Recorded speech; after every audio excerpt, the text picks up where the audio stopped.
So this is Gavin's VW Eagle. I've not seen one of these before. Can you just tell us a little bit about it, Gavin? Where did it come from? What is it? What is a VW Eagle, and why is it so cool looking? Oh, that's down to me, of course. It's a combination of a 1977 1300 Beetle, Okay. which was the original donor and itself a write-off, and what Eagle Cars built as a replacement shell for a Beetle. Right. So, not truly a kit car, but they get grouped as kit cars. Yeah. The idea was that you could get rid of all the rusty bits Yep. and convert it into something which looked a lot cooler. And in doing so, you usually made everything else work a lot better as well. Yeah. But this shell was a write-off when I found it, so it needed so much repair work doing to it.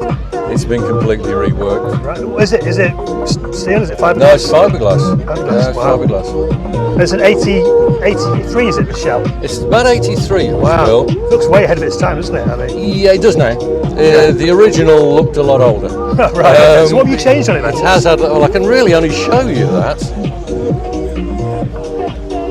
Ah. Could be Eagle documentation. The autopsy foil. Oh my word. That's what it looked like. Wow. See that? Yeah.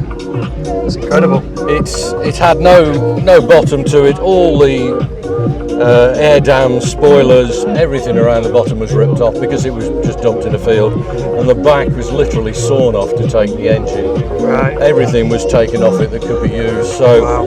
oh, and the front was all smashed off. Yeah. And that was the donor, Right. Wow. which was on its way to being a rat rod. You saved it there. Unfortunately, too much rat and not enough rod. Yeah. So it ended up what I call a Mark 10 instead of a Mark 1, Right. because I made work everything that didn't work, Brilliant. like engine air scoops, which were just for show originally.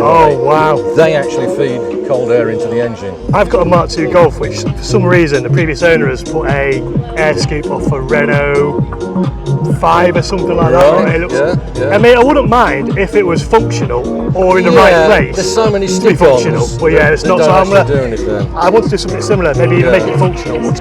Yeah. But yeah. I mean, the air scoops on the wings at the back, Yeah. they are actual Porsche Boxster accessories. Really cool. Let's have a little look at those then. Let's have that. So are these original these scoops?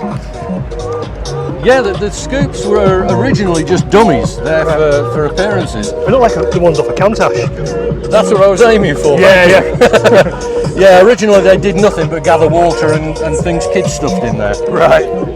So these are actually connected to the engine bay. So these come through. Yeah, these are ducted through the side. Oh right, brilliant. Into a plenum that's built into the engine bay lid. Yep. And then they're blown into the engine bay through there. Wow. But they're actually powered as well. Oh right. So if you're going along at a decent speed, you've got all the airflow you need. Yeah. But if you're stuck in traffic, Beetles overheat like mad. So there's two turbine fans in there that come on Brilliant. at the same time as the oil cooler, Wow. and it just blasts all the cold air into the engine bay. Cool. It's a very cool bit of kit. The main aim was keeping it nice and cool. Yeah. Well, thank you very much for pleasure. listening on this amazing piece of kit. Thanks very much. And if you see one on the road, Yeah. it's probably this one. Keep that in mind. Thank you very much. Cheers.